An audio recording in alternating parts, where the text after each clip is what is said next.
আলহামদুলিল্লাহ, আল্লাহ তাআলার আলিশানে অসংখ্য অগণিত শুকরিয়া যে মহান আল্লাহ সুবহানাহু ওয়া তাআলা আজকের এই পবিত্র জুমার দিনে দুনিয়াবি কাজকর্ম থেকে ফারেক করে অবসর করে আমাদেরকে জুমার সালাত আদায় করার জন্য মসজিদে আসার এবং বসার তৌফিক দান করেছেন। এই জন্য সকলেই কালিমাত শুকর আদায় করি, আলহামদুলিল্লাহ।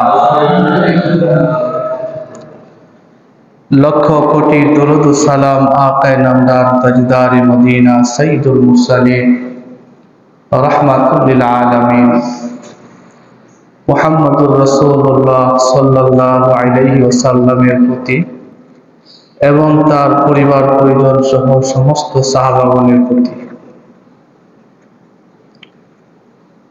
আল্লাহ তাআলা আমাদেরকে তার মনোনীত ধর্ম ইসলামের উপর কবুল করেছেন, মঞ্জুর করেছেন। এটা আল্লাহ তাআলার পক্ষ থেকে আমাদের জন্য বড় একটি ইহসান এবং দয়া।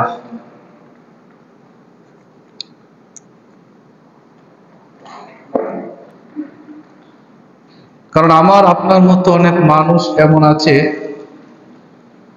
যারা মুসলমান নয়, অন্যান্য ধর্মের অনুসারী।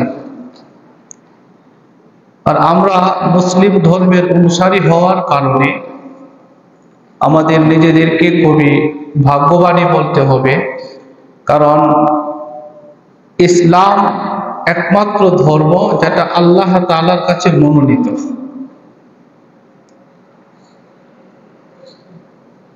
ইন্নাদ-দীনা ইনদাল্লাহিল ইসলাম, নিশ্চয় আল্লাহ তাআলার কাছে গ্রহণযোগ্য এবং মনোনীত ধর্মের নাম কি? ইসলাম। ইসলাম যারা গ্রহণ করে তাদেরকে বলা হয় মুসলিম। ইসলাম যারা গ্রহণ করে, ইসলাম ধর্মের যারা অনুসারী, তারা কি? মুসলিম। ঈমান যারা গ্রহণ করে তারা মুমিন। যারা ঈমান গ্রহণ করে তারা মুমিন, যারা ইসলাম গ্রহণ করে তারা কি? মুসলিম। দুই ধরনের শব্দ।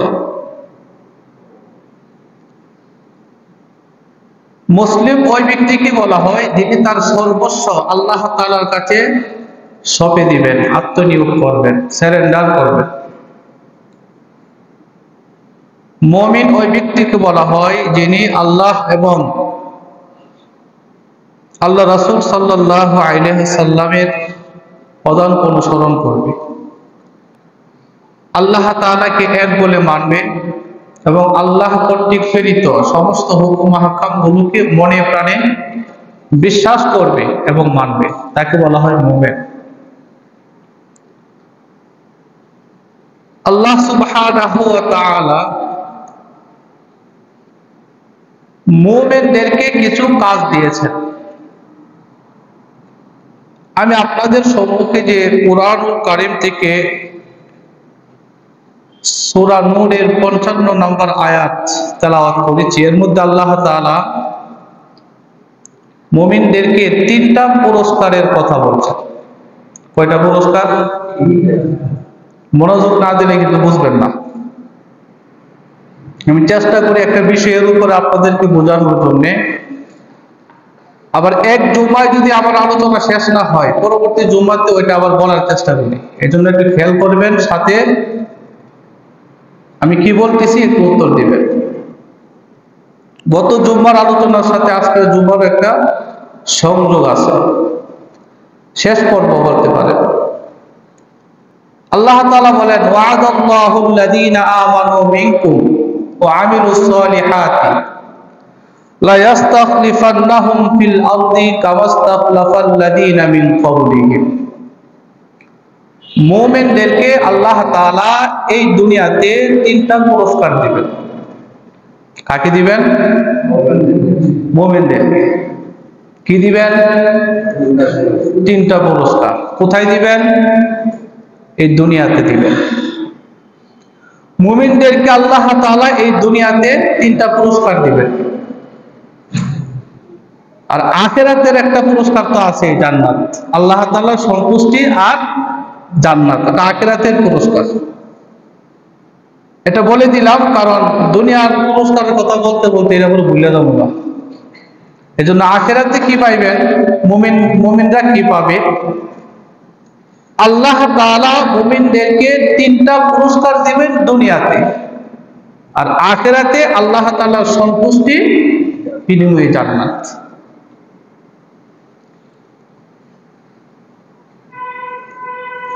আমি গত জুম্মায় আলোচনা করেছিলাম যে রাসূলুল্লাহ সাল্লাল্লাহু আলাইহি ওয়াসাল্লাম সাহাবীদের সামনে বলতেছিলেন যে এমন একটা যুগ আসবে যে যুগে প্রবাহমান স্রোতের মধ্যে খড়কুটা রাখলে খড়কুটা যেমন ভেসে চলে যায়, তার অস্তিত্ব ঠিক থাকে না, বিলীন হয়ে যায়। এক জায়গায় সে দাঁড়ায় থাকতে পারে না, কি হয়ে যায়? স্রোত দিয়ে সে ভেসে যায়, তার অস্তিত্ব ঠিক থাকে না। এমন একটা সময় আসবে যে মুসলমানের অবস্থাও এমন হবে, চতুর্দিকের চার পার্শ্বের পারিপার্শ্বিক অবস্থা এমন হবে, ইহুদি খ্রিস্টানদের এমন জ্বালা যন্ত্রণা শুরু হবে যে মুসলমানেরাও তার নিজ অবস্থানে তার ঈমানের উপরে তার অস্তিত্ব টিকায় রাখা তার পক্ষে সম্ভব হবে না। খড়কুটার মতো মুমিনও তার অস্তিত্বকে বিলীন করে দিবে। কথা বুঝতেছেন? মানে কঠিন লাগতেছে নাকি? বুঝেন? কারণ এই দুনিয়াতে আমাদের শুধুমাত্র নামাজ রোজার জন্য আল্লাহ তাআলা আমাদেরকে পাঠান নাই, বরং আল্লাহ তাআলা ইসলামকে বলছেন পূর্ণাঙ্গ জীবন বিধান। পূর্ণাঙ্গ জীবন বিধান তার মানে পৃথিবীতে চলতে গেলে যা যা দরকার সব কিছু ইসলামে আছে।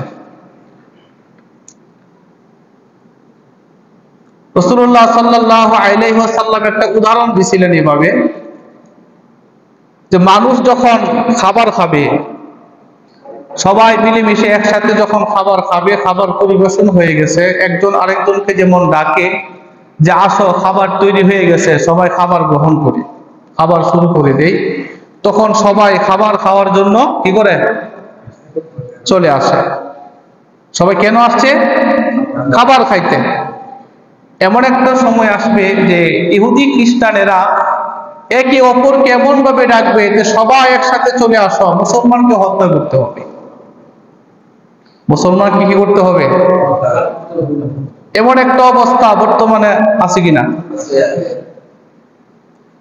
সাহাবায়ে কেরাম প্রশ্ন করছিলেন যে হুজুর, তারা এভাবে অস্তিত্ব বিলীন হবেন কেন? তখন কি মুসলমানদের সংখ্যা কম হবে? নবীজি বললেন না, কম হবে না, বরং তখন মুসলমানের সংখ্যা অনেক বেশি হবে। আর ওই সময়টাতে নবীজির সময় সারা পৃথিবীতে মুসলমানের সংখ্যা ছিল মাত্র কয়েক লাখ, আর বর্তমানে মুসলমানের সংখ্যা প্রায় 2 কোটি। তো কম না বেশি? মার খাচ্ছে কিনা?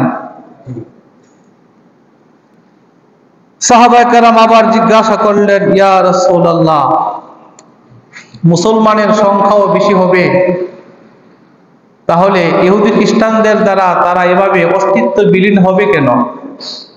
তারা মার খাবে কেন? আল্লাহ রাসূল সাল্লাল্লাহু আলাইহি ওয়াসাল্লাম তখন বলছিলেন, মুসলমানদের পরাজয় বরণের, তাদের অস্তিত্ব বিলীন হওয়ার কারণ হবে 2টা। কয়টা? 2টা। 1 নাম্বার কারণ, মুসলমানদের মধ্যে 2 কারণে তাদের পরাজয় হবে সারা বিশ্বে, সারা পৃথিবীতে। 1 নাম্বার হলো দুনিয়ার লোভ, 2 নাম্বার মরণের ভয়। মনে আসেনি? কত জুমা বলছিলাম না? মুসলমান সারা পৃথিবীতে পরাজয় বরণ করার 2টা কারণ হলো, 1 নাম্বার দুনিয়ার লোভ, আর 2 নাম্বার মরণের ভয়। মরণের ভয়, এ কথার ব্যাখ্যা করতে গিয়ে মুফাসসিরিনে কেরাম লিখছেন যে মরণের ভয় দ্বারা উদ্দেশ্য হলো কাপুরুষতা, কাপুরুষের মতো আচরণ করা। মানে আপনার সামনে যদি আপনার কোনো ভাইকে কেউ মারে, আপনিও যদি এটা দেখা না দেখার ভান ধরে থাকেন বা অন্য কাউকে আপনার ভাইকে মার দেওয়ার ব্যবস্থা করে দেন, আপনি তাকে কিছু বলতেছেন না কেন? আপনি ফিরাইতে গেলে আপনার ভাইরে তো আপনারও মারব, এই ভয়ে, তার মার খাওয়ার ভয়ে আপনি ফিরাইলেন না, আপনি আপনার ভাইয়ের মার খাওয়াটাকে দেখতেছেন। এটাকে আপনারা কি বলবেন? কাপুরুষ বলবেন না? এটাই তো কাপুরুষতা নাকি? সারা বিশ্বের মুসলমান যখন ইহুদি খ্রিস্টানদের দ্বারা নির্যাতিত হয়, অপর মুসলমান বিশ্বের অপর মুসলিম কান্ট্রিগুলো যখন এই মারগুলো দেখেও না দেখার ভান করে থাকে, কিচ্ছু বলছে না, প্রতিবাদ করছে না, তার মধ্যে কি আছে? মরণের ভয় আছে। আর এটাই কি? কাপুরুষতা। এটাই কি? কাপুরুষতা। গত জুম্মায় বলছিলাম যে টুইন টাওয়ারের হামলা, আফগানিস্তান হামলা করতে গিয়া পাকিস্তানের সহযোগিতা। পাকিস্তান মুসলিম কান্ট্রি, মুসলিম দেশ।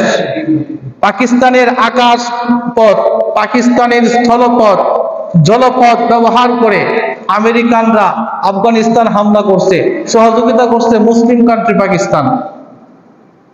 ইরাক হামলা করছে, সারা বিশ্বের মুসলিম এটা চেয়ে চেয়ে দেখছে, মরণের ভয়ে কথা বলে নাই। তাহলে সমগ্র বিশ্বের মুসলিম নেতাগুলো কাপুরুষ হয়ে গেছে। কথা বুঝতেছেন? আর পুরা পৃথিবীতে ইহুদি খ্রিস্টানরা একাত্তা হয়ে মুসলমানদের উপর আক্রমণ করতেছে। এর নেপথ্যে কারণ, যেখানেই দেখবেন যে মুসলিম নিধন হচ্ছে, ওইখানে ইহুদি খ্রিস্টানদের ইন্ধন আছে। নেপথ্যের কারণ হলো ইহুদি খ্রিস্টান।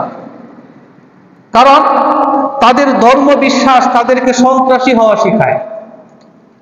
ইহুদিদের ধর্ম বিশ্বাস তাদেরকে ইহুদি সন্ত্রাসী হতে শিখায়। খ্রিস্টানদের ধর্ম বিশ্বাস তাদেরকে খ্রিস্টান ধর্ম বিশ্বাসী হতে শিখায়। কিভাবে? ইহুদি যারা, তাদের ধর্ম বিশ্বাস হলো আল্লাহ তাআলা সর্বপ্রথম হযরত আদমকে সৃষ্টি করছেন, তারপরে হাওয়া আলাইহিস সালাম, দুইজনকে বেহেশতে থাকতে দিছেন কিনা? থাকতে দিয়ে আল্লাহ তাআলা বলছেন বেহেশতের যে কোনো জায়গায় যাবা, কিন্তু ওই গাছের, নিষিদ্ধ গাছের ফল খাইবা না।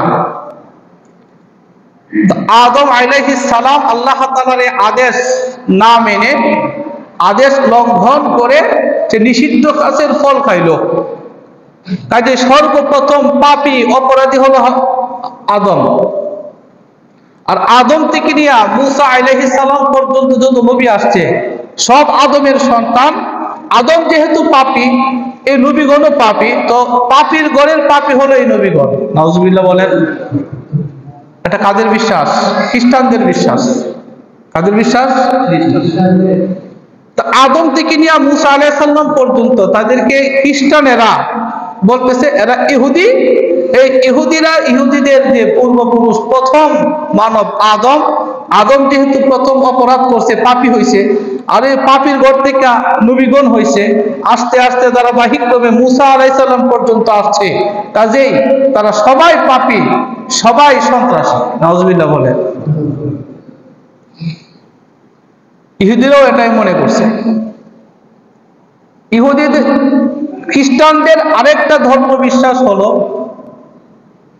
যেহেতু আদম থেকে নিয়ে মুসা পর্যন্ত, আদমকে আল্লাহ সরাসরি বানাইছে মাটি দিয়া, এরপরে আদম থেকে হাওয়া আলাইহিস সালামকে বানাইছে, আদম এবং হাওয়া থেকে হযরত মুসা পর্যন্ত সব মানুষ পৃথিবীতে আসছে স্বামী স্ত্রীর মাধ্যমে। আদম যেহেতু পাপী, তার সন্তানগুলো কি পাপী। কাজে আল্লাহ তাআলা আমাদেরকে একজন নিষ্পাপ নেতা দান করছেন, যার মধ্যে কোনো পাপী বাবার সংস্পর্শ নাই, পাপী মায়েরও সংস্পর্শ নাই। নাউজুবিল্লাহ বলেন। পাপী বাবা বলতে হযরত আদমকে বোঝাচ্ছে, আর পাপী মা বলতে হযরত হাওয়া আলাইহিস সালামকে বোঝাচ্ছে খ্রিস্টানেরা। তো কি করছে তারা? আমাদেরকে একটা নিষ্পাপ মাসুম একজন নেতা দান করছে, যেটা সরাসরি আল্লাহ জন্ম দিছে। নাউজুবিল্লাহ কইতেন না? আল্লাহ কি মানুষ জন্ম দেয়? আল্লাহর স্ত্রী আছে?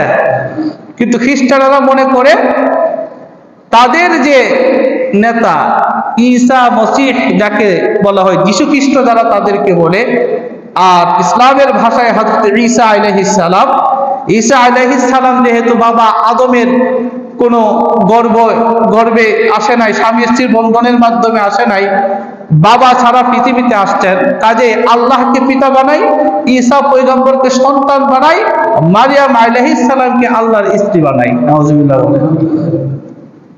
তো তাদের বিশ্বাস হলো স্বয়ং আল্লাহর সন্তান আমাদেরকে আল্লাহ দান করছে, তার মধ্যে কোনো পাপ নাই। আর আমাদের এই নেতা দুনিয়াতে আইসা, যীশু খ্রিস্ট দুনিয়াতে আইসা আল্লাহ তাআলার কাছে দোয়া করছে, আল্লাহ আমাকে যেহেতু খ্রিস্টানদের নেতা বানাইছ, আমার একটা দায়িত্ব আছে। কি আছে? দায়িত্ব আছে। সব নেতারই তো কিছু দায়িত্ব থাকে না? নেতাগুলোর দেখা রাখা, তারা কেন জেলেতে বাইর করুন, যা আকাম হুকাম যা করবো, হ্যাঁ ইয়া করে কি দেয়, সামলায়, লুট করা, চাঁদাবাজি যা কিছু করার কর্মীরা করবে, নেতা এগুলো সামলাবে, পুলিশ মামলা কোর্ট কাছারি যা আছে। এরকম আছে না নাই? তাদের ধর্ম বিশ্বাস হলো যে তাদের যীশু খ্রিস্ট ঈসা আলাইহিস সালাম, তিনি যখন দুনিয়াতে আসছে, তিনি যখন পরিণত বয়সে উপনীত হয়েছেন, আল্লাহ তাআলার কাছে বলছেন, আল্লাহ আমার উম্মতকে আমি একদম পবিত্র হিসাবে রেখে যেতে চাই।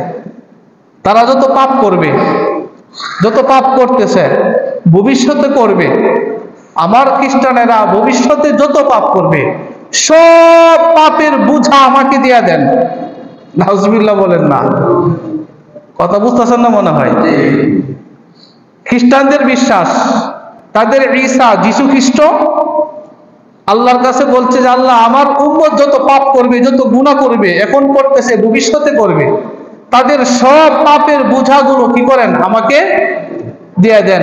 সবার পাপের বোঝা আমারে দিয়া, আমারে শুলিতে চড়ায়া ফাঁসি দিয়ে মেরে ফেলেন। আমার উম্মত যত গুনাহ করুক, সব আপনি মাফ করে দিয়েন। নাউজুবিল্লাহ।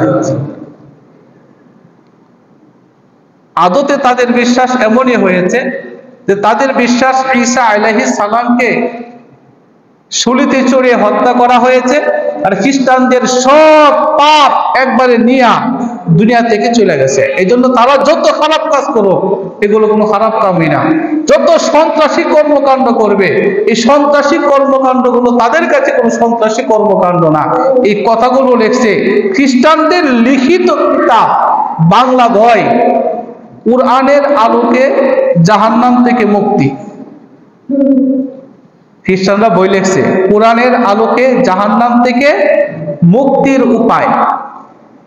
বইয়ের নাম কি? কোরআনের আলোকে জাহান্নাম থেকে মুক্তির উপায়।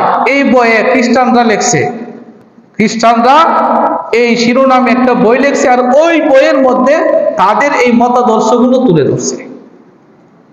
এজন্যই তো সারা বিশ্বে তারা যখন মুসলিম নিধন করে, এটাকে তারা অপরাধ মনে করে করছে না, বরং এটা তাদের যত খারাপ কাজ হোক, তাদের কাছে এগুলো কোনো কিনা খারাপ নয়।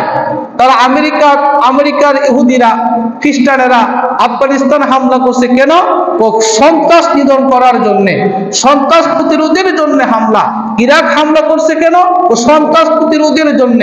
সব অমুসলিম তাদের একটাই তাদের বিশ্বাস যে মুসলমানরা হলো সন্ত্রাসী। নাউজুবিল্লাহ বলেন। ইসলাম হলো সন্ত্রাসী একটা ধর্ম, আর এই ইসলাম যারা অনুসরণ করে তারা হলো সন্ত্রাসী। এই জন্যই খ্রিস্টানেরা যখন ইরাক হামলা করে সন্ত্রাস নিধন করার জন্য, খ্রিস্টান আমেরিকা যখন আফগানিস্তান হামলা করে মুসলমানদেরকে হত্যা করতেছে, সন্ত্রাস নিধন করবে এই কথা বলে, ভারতের হিন্দুরা যখন বাবরি মসজিদ আক্রান্ত করে মুসলিম নিধন করার জন্য কাশ্মীরে যখন হিন্দুরা আক্রমণ করে মুসলমানদেরকে হত্যা করছে, তাদের একটাই স্লোগান, আমরা সন্ত্রাস দূর করতেছি। নাউজুবিল্লাহ বলে। কারণ সব অমুসলিমদের মত একটা, ইসলাম একটা সন্ত্রাসী ধর্ম, আর মুসলমান হোক সবাই সন্ত্রাসী। নাউজুবিল্লাহ বলে। এই যে তাদের এই বিশ্বাস, ধর্ম বিশ্বাস তাদেরকে কি বানাচ্ছে? সন্ত্রাসী বানাচ্ছে। খ্রিস্টানদের ধর্ম বিশ্বাস তাদেরকে সন্ত্রাসী বানাচ্ছে, ইহুদিদের ধর্ম বিশ্বাস তাদেরকে সন্ত্রাসী বানাচ্ছে, মূর্তি পূজারীদের ধর্ম বিশ্বাস তাদেরকে সন্ত্রাসী বানাচ্ছে। আর ইসলাম এমন একটা ধর্ম যে ইসলাম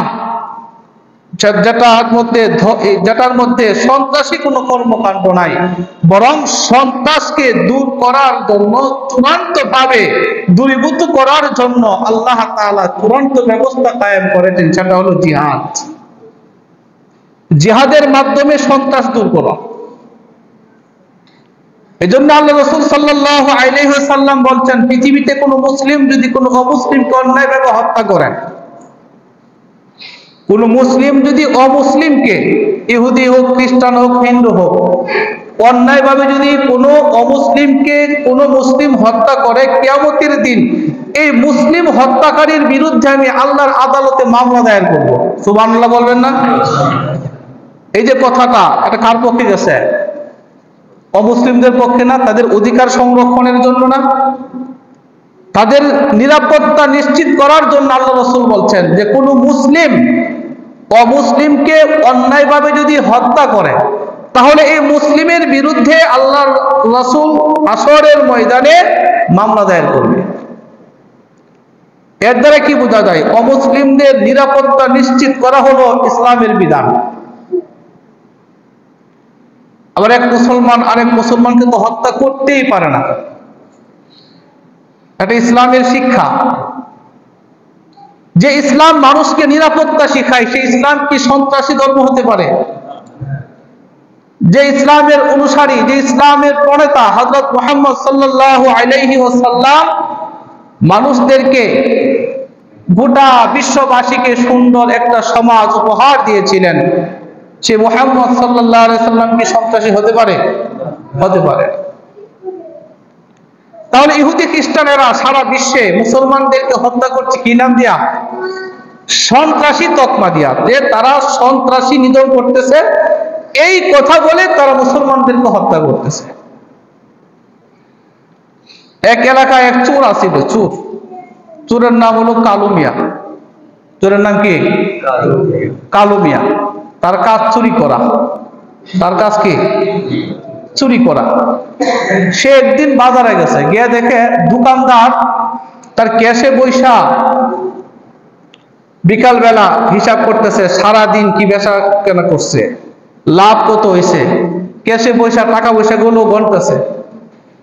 চোর গিয়া বলে, তুমি যে এইভাবে উঠবেন টাকা গণতেছো, কাল লুচুরা দেখলো তো নিয়ে যাইব। কথা বুঝতেছেন না মনে হয়? কাল্লো চোরা দেখলে কি করবো? আর সবাই শুধু কাল্লো চোরার নাম শুনছে, আর কোনোদিন দেখে নাই। দোকানদারকে বলতেছে যে কাল্লো চোরা, এই যে তুমি প্রকাশ্যে টাকা গুনতেছ, কাল্লো চোরা দেখলে টাকাগুলো কি করব? নেওয়া যাইব। কে বলতেছে কথা? কাল্লো চোরা বলতেছে দোকানদারকে। তো দোকানদার বলতেছে কাল্লো চোরা তো চুরি করে, কেউ দেখে না, এ কেমনে নিব? কাল্লু চোরা তো দোকানদারে চিনে না, নাম শুনছে। কাল্লু চোরা কই, তুমি যদি রাজি থাকো, কাল্লু চোরা কেমনে চুরি করে তোমার দেখাইতাম পারি। ঠিক আছে, একটু দেখাও তো। দোকানদার কাল্লু চোরা কিভাবে চুরি করে এই দৃশ্যটা দেখবে। কাল্লু চোরা আবার বললো যে কাল্লু চোরা যখন চুরি করে তখন আস্তে আস্তে আপনার কাছে আসবে। কাল্লু চোরা গিয়া দোকানদারের কাছে বসছে, এইভাবে বসবে, বৈশা টাকাটা এইভাবে হাতে নিবে, টাকাটা হাতে নিয়ে কাল্লু চোরা এইভাবে একটা দৌড় দিবে, টাকা লিয়া তো কাল্লু চোরা দৌড়। কথা বুঝছেন? টাকা লিয়া কাল্লু চোরা দৌড়। যখন দুইটা অনেক দূর চলে গেছে তখন দোকানদারের মনে হয়েছে এই তো কাল্লু চোর আমার টেয়া লয়ে যাইতেছে সব। তখন সে চিল্লাইতেছে কাল্লু চোর আমার টাকা নিতেছে, কাল্লু চোর আমার টাকা নিতেছে। দোকানদার, আশেপাশের দোকানদার সব বাইরেছে, বাইরে কাল্লু চোরের দৌড়ানে দিছে। মানে কাল্লু চোর তো কেউ আর চিনে না, নামটা জানে। মানুষ যখন অনেক হয়ে গেছে কাল্লু চোরা নিজেও কইতেছে কাল্লু চোরা টাকা নিছে গা, কাল্লু চোরা টাকা নিছে গা। যখন তো কাল্লু চোরা টাকা নিছে গা এই কথা কাল্লু চোরা কেন বললো?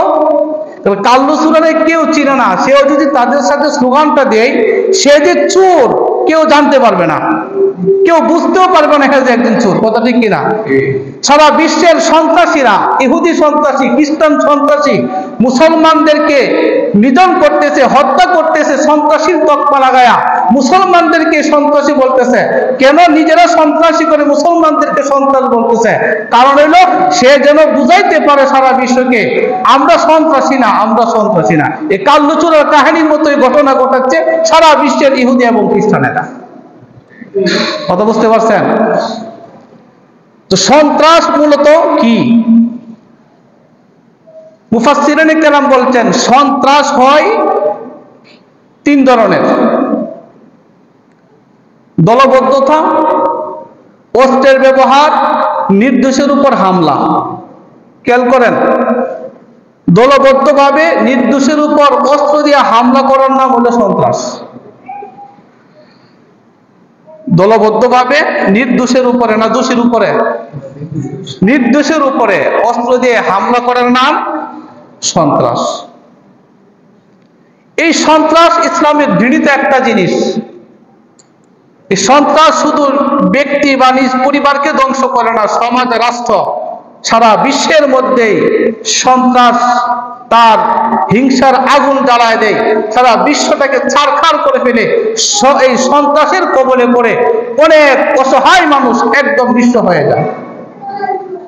এজন্য সন্ত্রাস নির্মূলে আল্লাহ তাআলা কুরআনুল কারীমে অনেক আয়াত নাজিল করছেন, যেটা বাস্তবায়ন করছে রাসূল সাল্লাল্লাহু আলাইহি ওয়াসাল্লাম। তো সন্ত্রাস যখন হবে, সন্ত্রাস দমন করার পদ্ধতি কি? ব্যক্তিগতভাবে আপনি কোনো আইন বাস্তবায়ন করতে পারবেন না। ইসলামের আইন আছে, এক মানুষ আরেক মানুষকে যদি হত্যা করে, হত্যার বদলে হত্যা, এটা আপনি করতে পারবেন না। চুরি করলে হাত কাটতে হবে, গ্রামের শালিশান দ্বারা এরা হাত কাটতে পারবে না। ব্যক্তিগত, আমরা ছেলে চুরি করছে, এখন আপনার দেখুন কোরআনে আছে চুরি করলে হাত কাটা, আপনি নিজে আপনার ছেলের হাত কাটতে পারবেন না। ব্যক্তিগত উদ্যোগে এই শাস্তি প্রয়োগ করা যাবে না। এই শাস্তি প্রয়োগ করবে সরকার। কে করবে?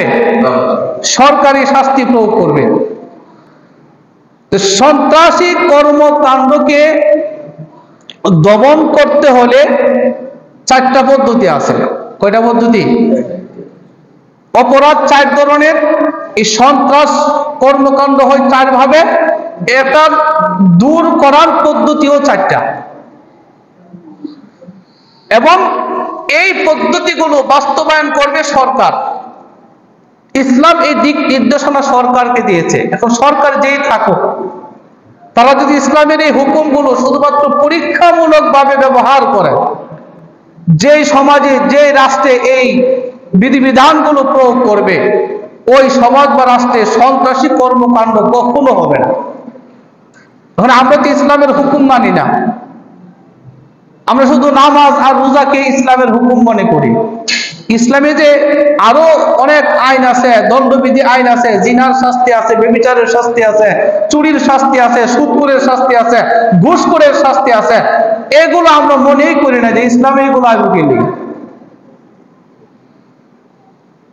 সন্ত্রাস দমনের দুইটা পদ্ধতি, একটা পদ্ধতি হলো প্রাথমিক, আর একটা পদ্ধতি হলো চূড়ান্ত ভাবে সন্ত্রাস দমন করবে।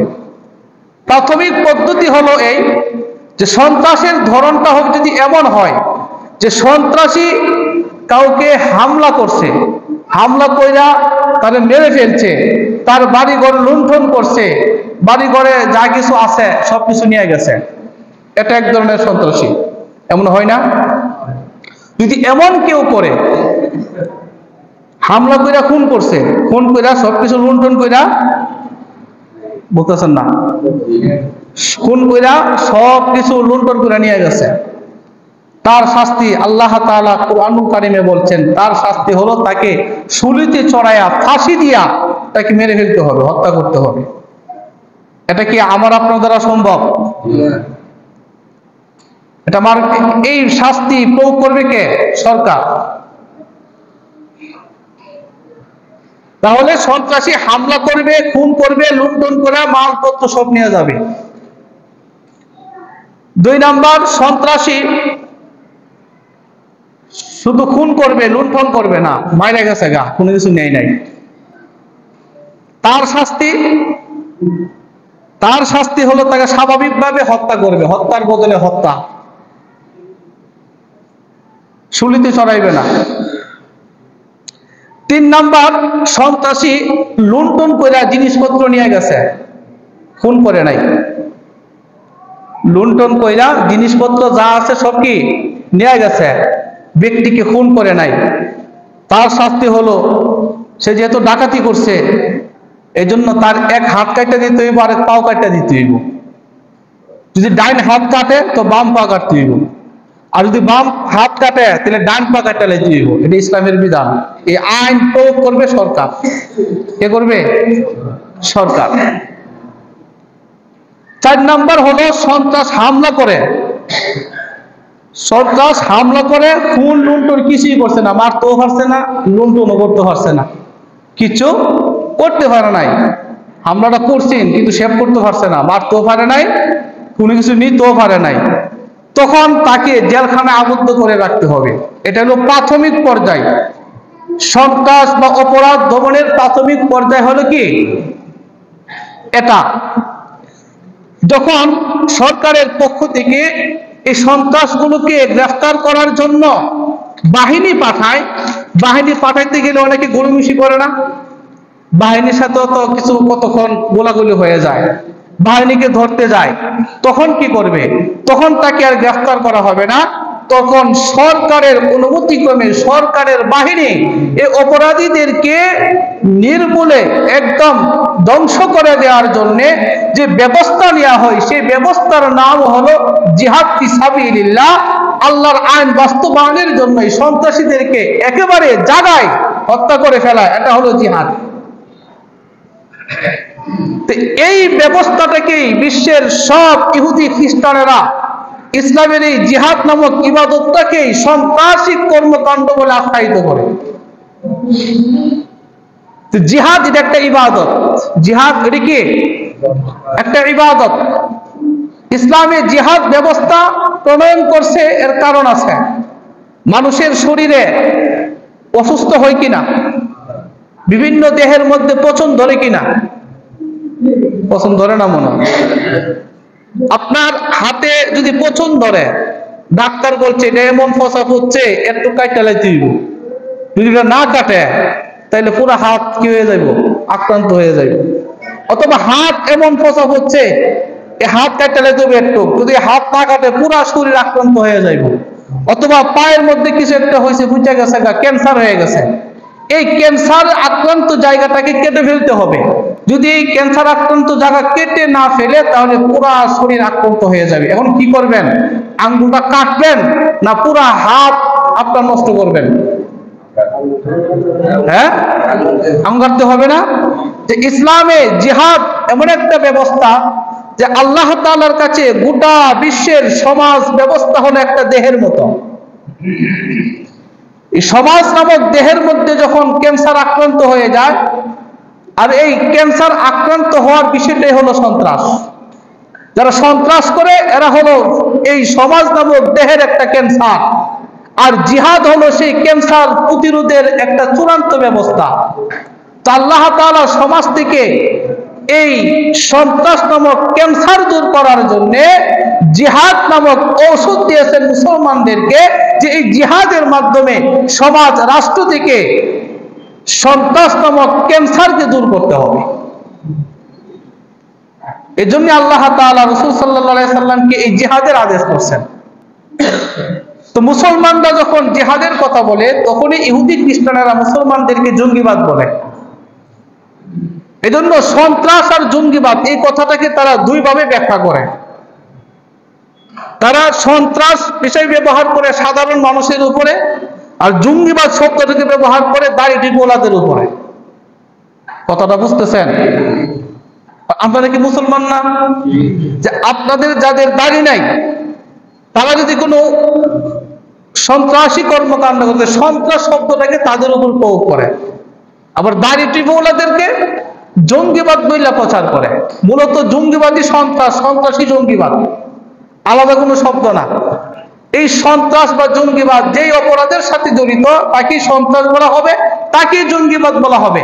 সারা বিশ্বের মধ্যে শুধু মুসলমানদেরকে জঙ্গিবাদ হিসেবে আখ্যায়িত করে বিশ্বের সব মানুষের কাছে মেসেজ দেওয়া হচ্ছে যে মুসলমান মাত্রই জঙ্গি, অথচ বিশ্বের মধ্যে সবচেয়ে বেশি গণহত্যা করেছে ইহুদি খ্রিস্টানেরা, তাদেরকে কেউ খ্রিস্টান জঙ্গি বলে না।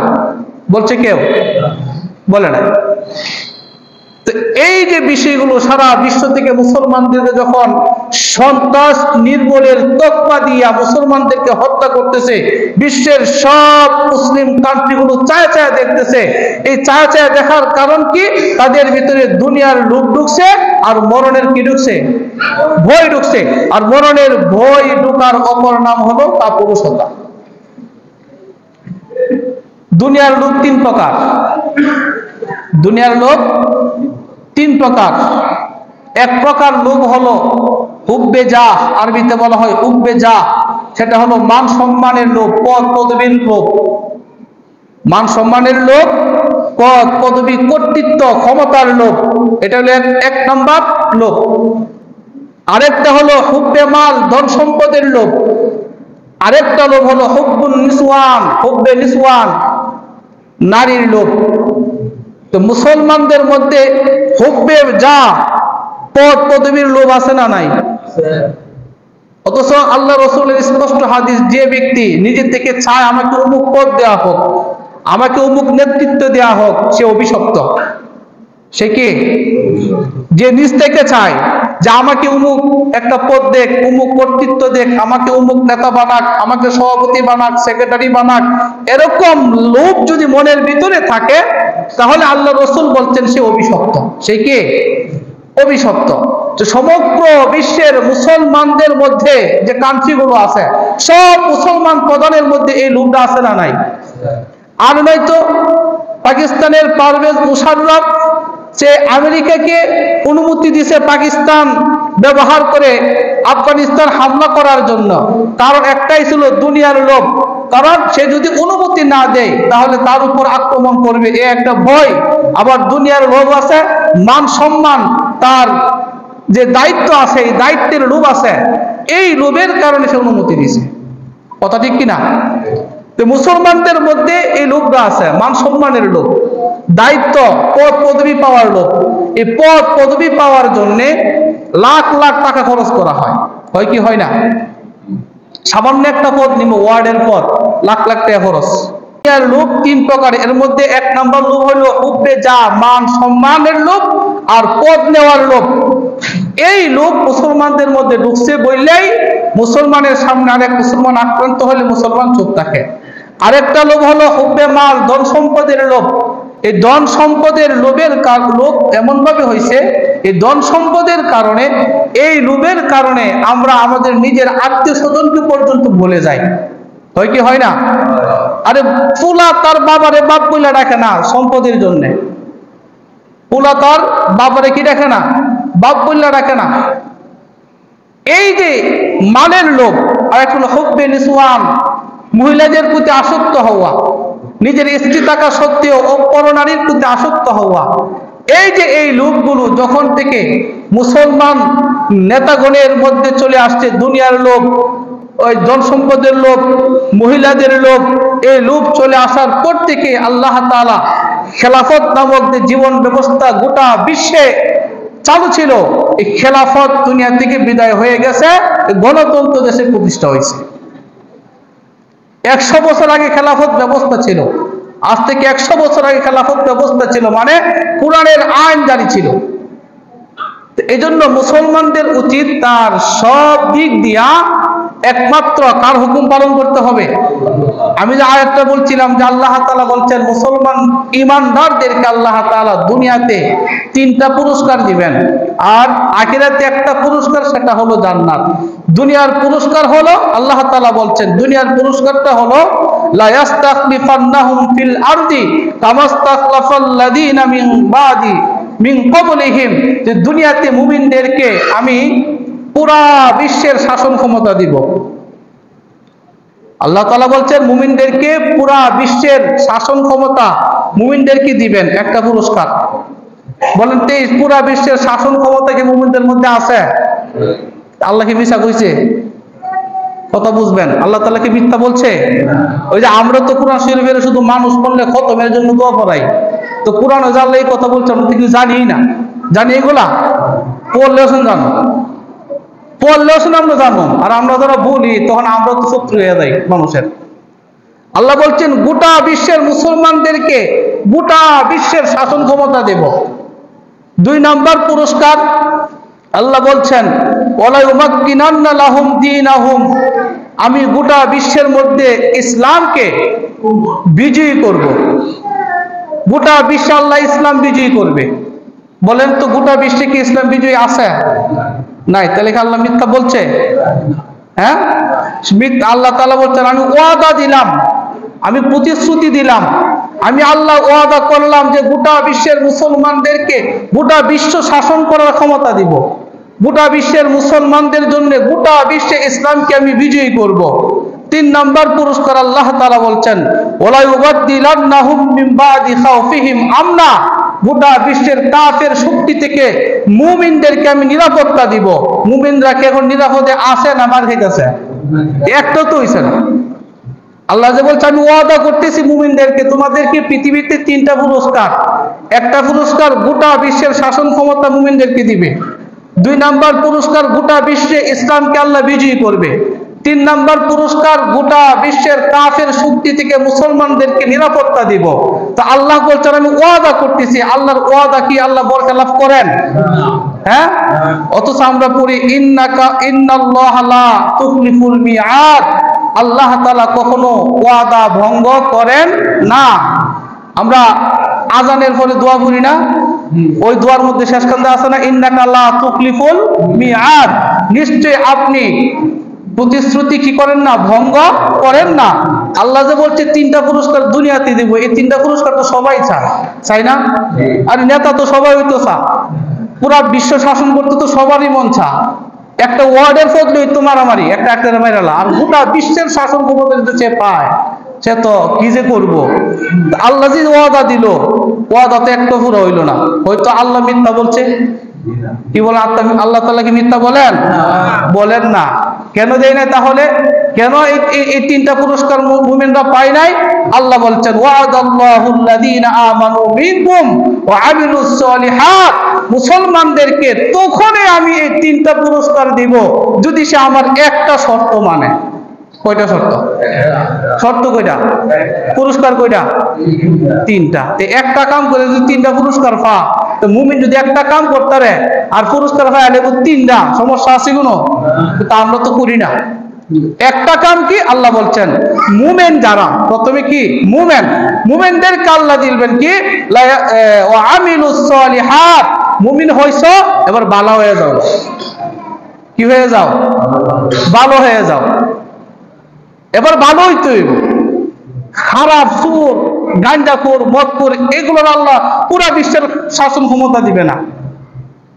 ঈমানদার হওয়ার পরে যারা নেক আমল করবে, ভালো কাজ করবে, যদি দুর্নীতিবাজরা দুর্নীতি ছেড়ে দেয়, চাঁদাবাজেরা চাঁদাবাজ করা ছেড়ে দেয়, যদি সুদখোররা সুদ ছেড়ে দেয়, ঘুষখোররা ঘুষ খাওয়া ছেড়ে দেয়, জিনাখোররা জিনা করা ছেড়ে দেয়, বদমাশরা বদমাশি করা ছেড়ে দেয়, দুর্নীতিবাজরা দুর্নীতি করা যদি ছেড়ে দেয়, সব অপকর্ম যদি মুমিনরা ছেড়ে দেয়, তাহলে আল্লাহ বলছেন এই শর্তে গোটা বিশ্বের শাসন ক্ষমতাও তোমাদেরকে দিব, গোটা বিশ্বে ইসলামকে বিজয় দান করব, এবং গোটা বিশ্বের কাফের শক্তি থেকে তোমাদেরকে আমি আল্লাহ নিরাপত্তা দেব। যদি আমার শর্ত মানবা না তাহলে হিতে বিপরীতই হবে। এখন হিতে বিপরীত হইতেছে কিনা? তা আমাদের মধ্যে কি ভালো আমল আছে? গোটা বিশ্বের মুসলমানদের মধ্যে এই ভালো আমলগুলো নাই, না থাকার কারণে বিশ্বের মুসলমানরা আজকে মার খাইতেছে। সেদিন বেশি দিন নেই আমাদের উপরেই গজব আইব, এখনো আছে, আসবে। এই জন্য আল্লাহ তাআলার ওয়াদা অনুযায়ী আমাদেরকে ঈমান আনার পরে সর্বপ্রথম নেক আমল করতে হইব। কি করতে হইব? আল্লাহ তাআলা আমাদেরকে সহিহ বুঝ দান করুন, সবাই বলে আমিন।